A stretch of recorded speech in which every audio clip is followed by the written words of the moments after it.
Hey, moms and dads, don't you just love when your child reminds you about a school project at bedtime the night before it's due? With Skylight Calendar, you can avoid those last minute oops moments. It visually displays your family schedule in one place with different colors for each family member, so you can eliminate those last minute surprises that upset your kids. Skylight Calendar is a Wi Fi connected digital display that syncs seamlessly with all your calendars and visually showcases your family's schedule on an HD touchscreen. You can manage events, chores, and grocery lists on the go with the free Skylight app. This is a game changer for families like ours. And your happiness is Skylight's happiness. So if in 120 days you are not 100% thrilled, you can return it for a full refund, no questions asked. This is a great Mother's Day gift. And right now, Skylight is offering our listeners $30 off their 15-inch calendars by going to skylightcal.com/calm. Go to skylightcal.com/calm for $30 off your 15-inch calendar. That's skylightcal.com/calm. So do you lecture? Because it feels like if you don't, you're just letting your kids get away with misbehavior. How do you handle a teenager or another child who just doesn't talk or say anything? Is talking how you process or let off steam? Do you ever feel offended when it feels like your kids aren't listening to you because no one listened to you when you were a child and you didn't have a voice? So, in part 2 of this series, I want to give you some practical ways to handle these situations and break these generational patterns. So, that is what we're going to discuss on today's episode of the Calm Parenting Podcast. So welcome, this is Kirk Martin, founder of Celebrate Calm. You can find us in our big winter sale at celebratecalm.com. If you didn't listen to the first part of this, go back and listen to that now or just after you listen to this episode. So let's continue responding to some common comments from parents on our Instagram page. And by the way, I'd ask those of you who aren't following us on Instagram, and maybe you're on TikTok or Facebook or whatever, follow our Instagram page. Look, I hate social media, but I believe we've created a supportive, encouraging, positive community actually here in this little space on our Instagram page, and I'm very active there interacting with parents. So this was good insight from a kid. He said, "My brain hurts and I'm completely overwhelmed, so please stop talking to me." Look, for many of your kids after school especially, it's the end of the day. They've listened to teachers talk to them all day long. They've been instructed to do things that they don't want to do all day long. And then you start in on them because you want to talk. Well, it's not all about you. And stop making it a disrespect thing because your child doesn't want to talk in the morning or after school. Respect that and give them space. I promise you, the more that you draw and lead these kids and respect them, the more they will talk to you. Otherwise, you're just being annoying. Okay, this was a great comment. Now that my kids are teens, I think they can handle a thorough explanation of the repercussions of their actions, and I hope to open a dialogue, but alas, it's not what they want to hear. So think about this, moms and dads. Think about a work project that you completed that was less than optimal. Do you really want your boss to take you through a thorough explanation of the repercussions of your actions and dialogue about it? Really? Or do you want your boss to say, "Hey, that wasn't your best work, but I know you're capable of crushing it on the next project. Let me know if you need some additional tools to help you," okay? And then you can initiate if you want the additional help. Look, imagine a less than stellar moment when you reacted to the kids or said something ugly to your spouse. You know what you did was wrong. Do you really want your spouse to take you through a thorough explanation of the repercussions of your actions? No, you're embarrassed by your actions and you don't want to just hash it out. This would probably be better. Hey, I know that's not how you wanted to react. Next time, here are a couple options for how to handle that better. And you keep it short and sweet. You give actionable solutions for the next time, and then you move on with a more positive encouragement. Look, we all mess up. I know you'll handle it differently or better next time.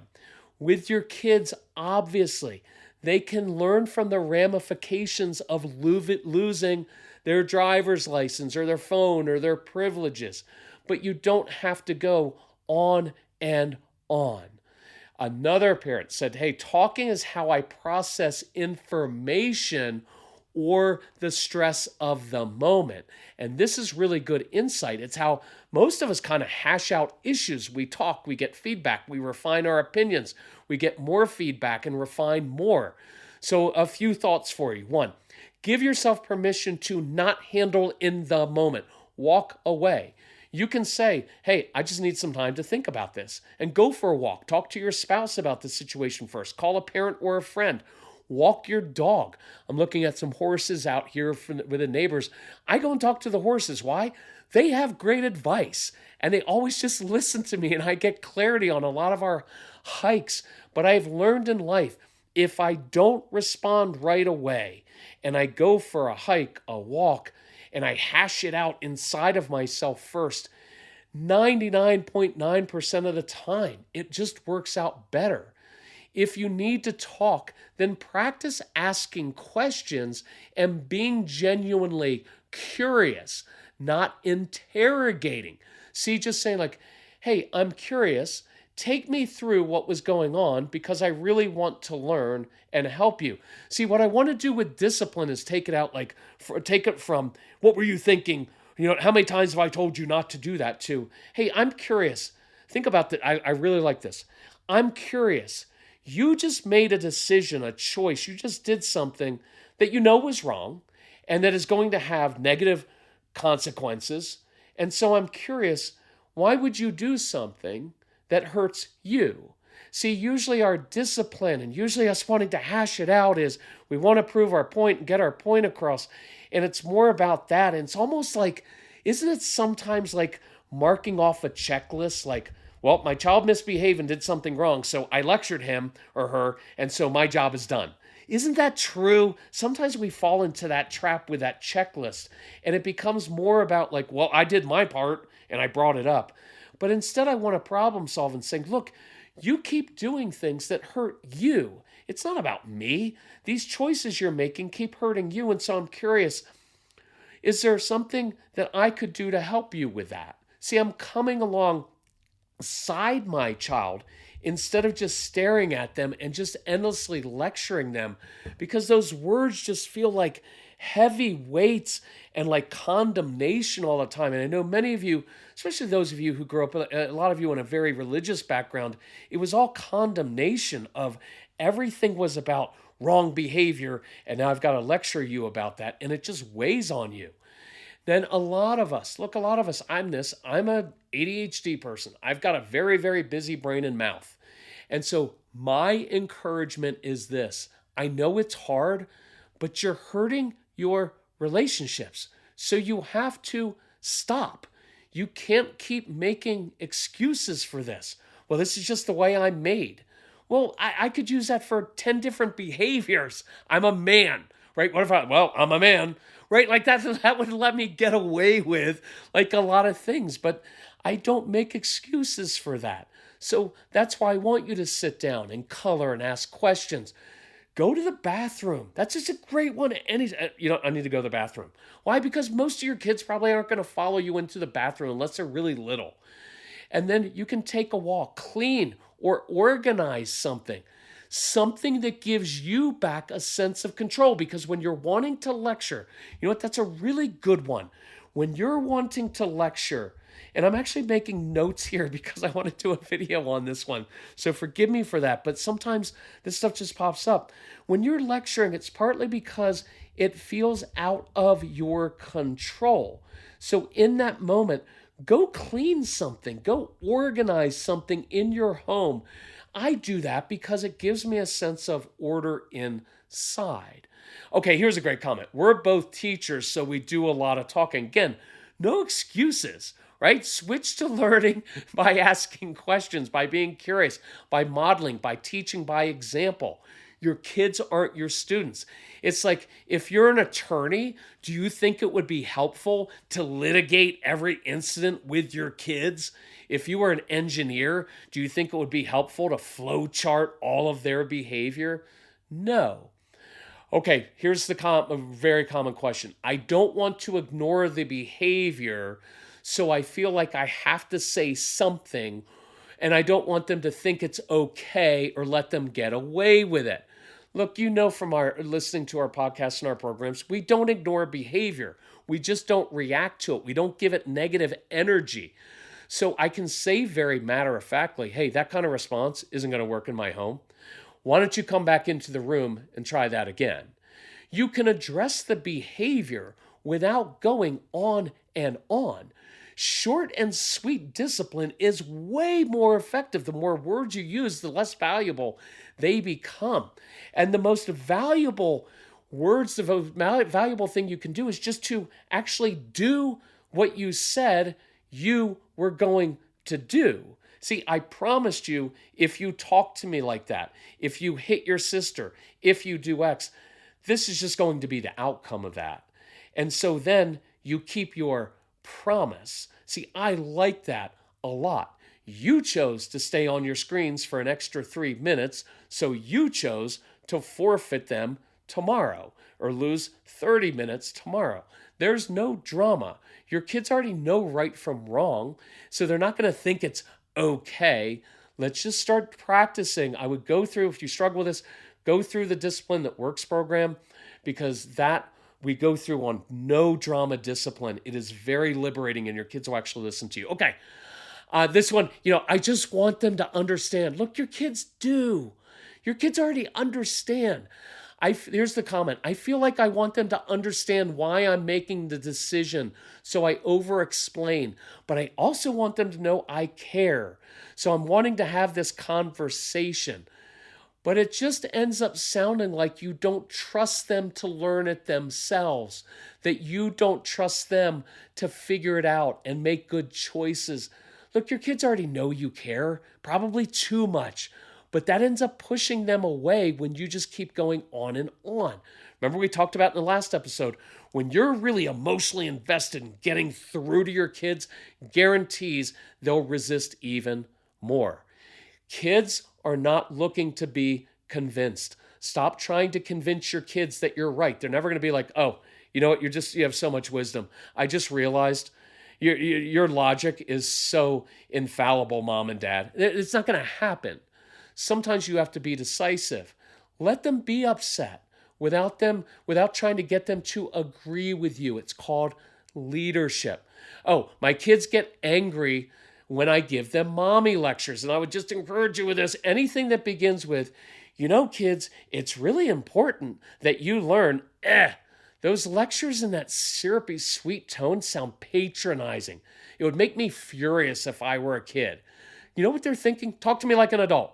Those long lectures about integrity and doing your best and being the best version of yourself, it makes me want to run, right? Model it. Live it, affirm what they're doing well, but none of those long, syrupy, sweet, or snotty tone doesn't work either. Okay, here's one more before I get to this big one. I just talk to break the silence. What do I do when my teenager has nothing to say?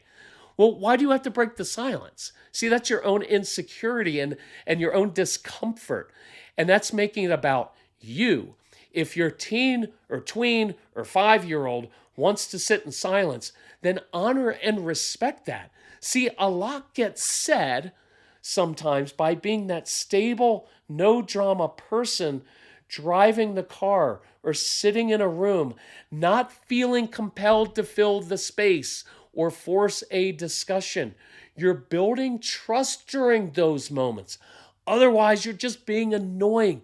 So learn, practice sitting in the silence. Now, what about when kids are being disrespectful? When we moved to our home, we were quoted a cost of over $20,000 for some trees and shrubs, but we just saved 90% with fast growing trees, and they helped us get the exact privacy and flowering trees and shrubs for our specific climate. And it's delivered right to our door in days. Fast Growing Trees is the biggest online nursery in the US with thousands of different plants and over 2 million happy customers, including us. They take the hassle out of creating your dream yard. Their Alive and Thrive guarantees ensures your plants arrive happy and healthy. Plus, get support from trained plant experts on call to help you choose and care for the right plants.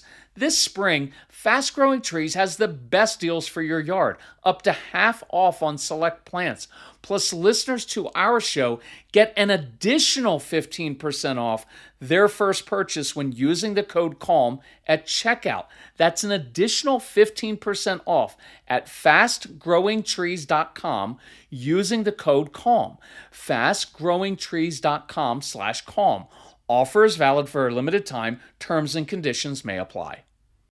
So let's geek out together for a minute over gut health because I'm really into this. I just learned that prebiotics are the food that help fuel the growth of healthy bacteria, the probiotics, in your gut. So you have to have both. And that's why AG1 helps my digestion, calms my stomach, and keeps me regular. Look, I've loved my morning AG1 routine for years, long before AG1 became a wonderful partner to the podcast.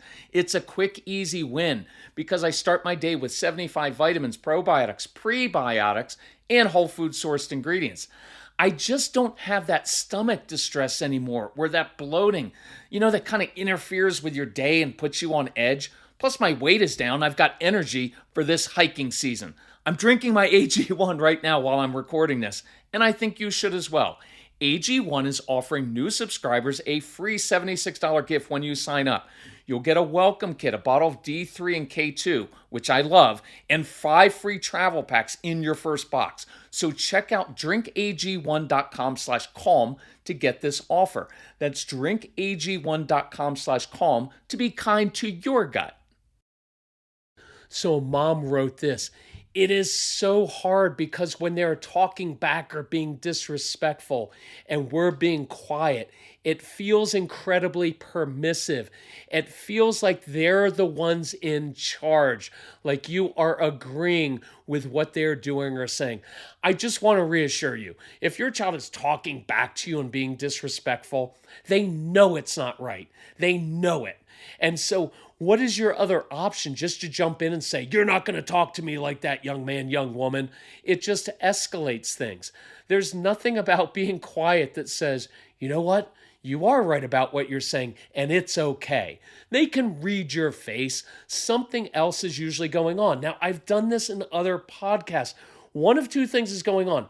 One is that they are dysregulated and they're really upset and they're just lashing it out and taking it out on you. Well, in that case, they're having a little meltdown and you never address a meltdown, the behavior right then. What do we do in a meltdown? Right? That is when we acknowledge with intensity what they're going through, what they're feeling. Of course, you're really upset. Totally get that. We give them something they're in control of so that it begins to calm them down. And then we use, if we can, we use motion changes, emotion, movement. Remember the chips and salsa example I did a couple weeks ago? Like, hey, Case, I can tell something else is going on. Listen, you can talk to me like that if you want. It's just not going to work out for you. But if you want to grab some chips, I'll grab some salsa. I'll meet you on the deck. I'll help you with whatever you're struggling with. See, I didn't have to go back at him in that moment, and he knew that was wrong. And then the other thing is, sometimes kids being disrespectful is they're just pushing the boundaries and they're testing the boundaries. You reacting in the moment, that's when they are in control of you. See, when you react, then they are in charge of you because they got you to react. So there is no need to react. Absolutely, you address everything.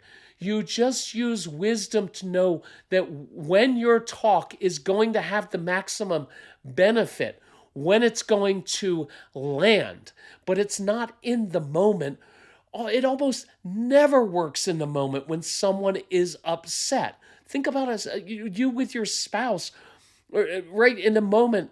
It usually works better when, after you two have cooled off, you've had a little bit of time apart, and you come back when you're both in a more humble mood and say, man, I really shouldn't have said that. Or, hey, that really hurt me. And then your spouse is like, yeah, I know, I shouldn't have said that.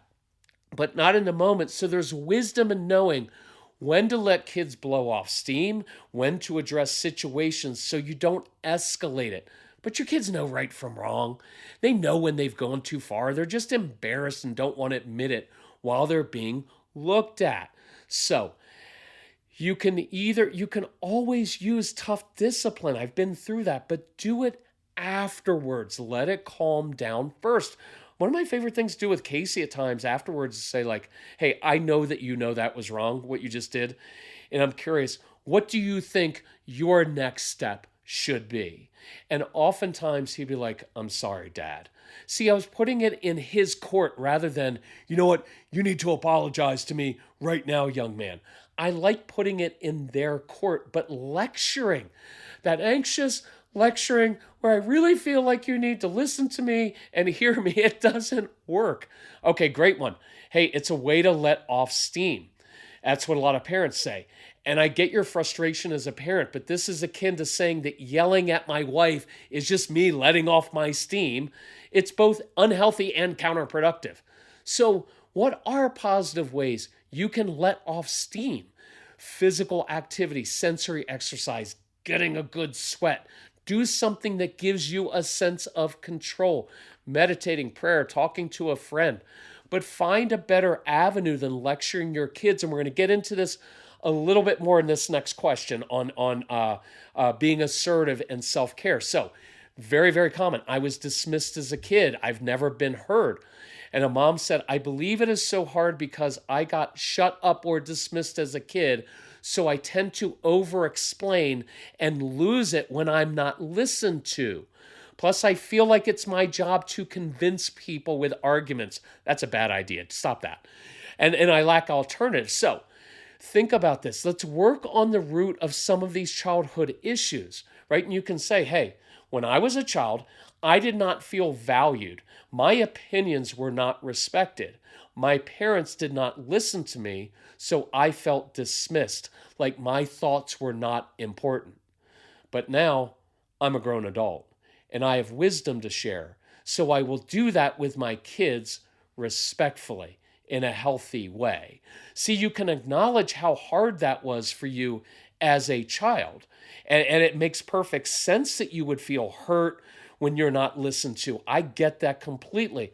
But let's pivot and say, hey, I'm a grown adult now. I'm aware that I have this trigger. So now I'm going to break the pattern and do it differently with my own kids so they feel heard, not feel like they get away with saying whatever they want, but we get to break that pattern. And so let's learn to be assertive about your needs, because you were shut down as a kid. What that tells me is you may have gone through life now being kind of a people pleaser, saying, oh, it's not important what I want. Let me make everybody else happy. Oh, you know what? It doesn't matter. Just, I want to do what you want to do, right? A lot of us do that. Oh, I don't want to ask them for help because I don't want to bother them. See, that's a pattern for you to break. And so you're going to have to practice this. Start speaking up for what you want. See, being bossy, think about this. A lot of you are, I don't want to be bossy. Being bossy is telling other people what to do. Being assertive is telling other people what you're going to do or what you want. See, being assertive is demonstrating self-respect.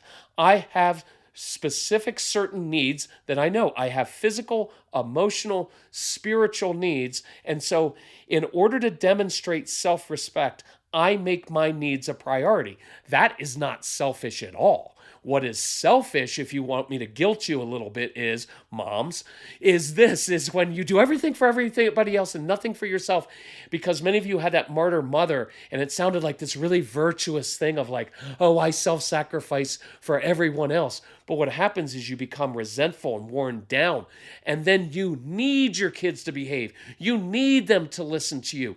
You become very needy because you're not getting your own needs met, and now you need other people to meet your needs for you or behave in a certain way so that you can deal with it. No blame and no guilt. This goes back to childhood stuff. But let's work on that. If you do have our programs and you're a mom, I would go through the Straight Talk for Moms program or the 30 Days to Calm program, because we go through that in a lot of depth of practicing being assertive, asking for help, speaking up when people say, hey, what would you like for dinner? What movie do you want to watch? Tell them. Don't defer to everybody else all the time, because they'll begin to respect you when you begin to respect yourself. I hope that makes sense. And be very patient with yourself, but also let's practice that. Oh, here's a really good one. I get exhausted and overwhelmed by the chaos of having 3 kids, and I rarely feel heard by my spouse and kids, so I end up losing it and then lecturing how they should act, which is me just trying to feel appreciated and respected. That relates to what we just talked about. So I encourage you with a few things. Simplify your life. Determine what is important and what you value so you're not overwhelmed. Make your priorities very clear and be ruthless about cutting out activities that don't matter. Practice some self-control. Pick 1 or 2 activities that make you feel at peace, calm, important. Begin making your needs important. Practice being assertive with your spouse. Say exactly what you want and need. Be specific and concise. Honey, this is exactly what I need right now. It would really help me a lot if you would do X right now. When you get home, what could you? I need 7.5 minutes of alone time, right? Because this is a mom with 3 kids at home. She's overwhelmed. I need 7.5 minutes of alone time. See, that's very specific. Now, as like a husband, I know, okay, she needs me to get the kids out of the house. 7.5 minutes? Oh, I can handle that. I can do that. And then don't apologize for asking people to do things for you and help you. Look, ask your kids to do one thing for you. It could be cooking a meal, moving something. Practice asking them to do something for you. I'm not talking about doing a chore. Make it more personal, and then practice being short and sweet with directions. It'll sound very cold, but I like it to be, hey, jumping on the sofa? Not working in my home. But I love your energy. If you want to come help me walk the dog or stir the soup, man, I could really use your help. And then this one, practice stopping. Practice stopping. You're talking so much. Practice just holding your tongue. Practice stepping back so your kids can step up. Literally practice not reacting and talking.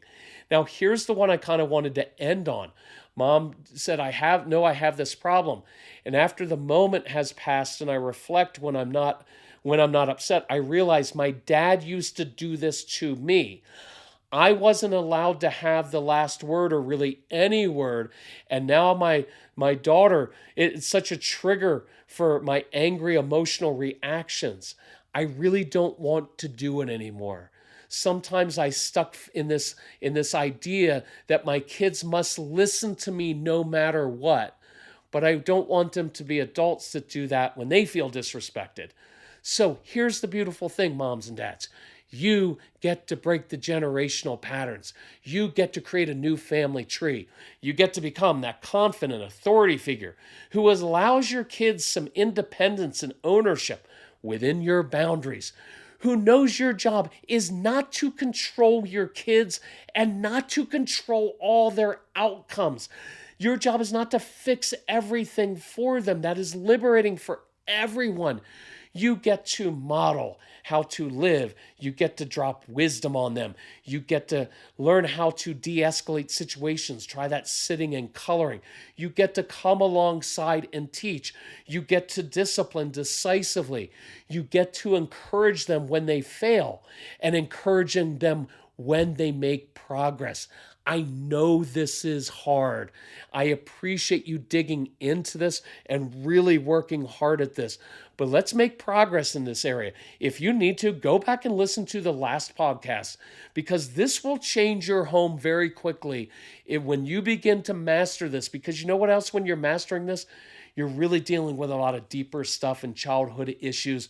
I'd encourage you, we have a sale on, and if you need help financially, ask Casey, but we go through this in the programs, detailed step by step, and I think you'll get a big breakthrough there. It will change your family. And so I honor and respect you so much. You're giving this gift to your kids so they don't grow up and do the same things.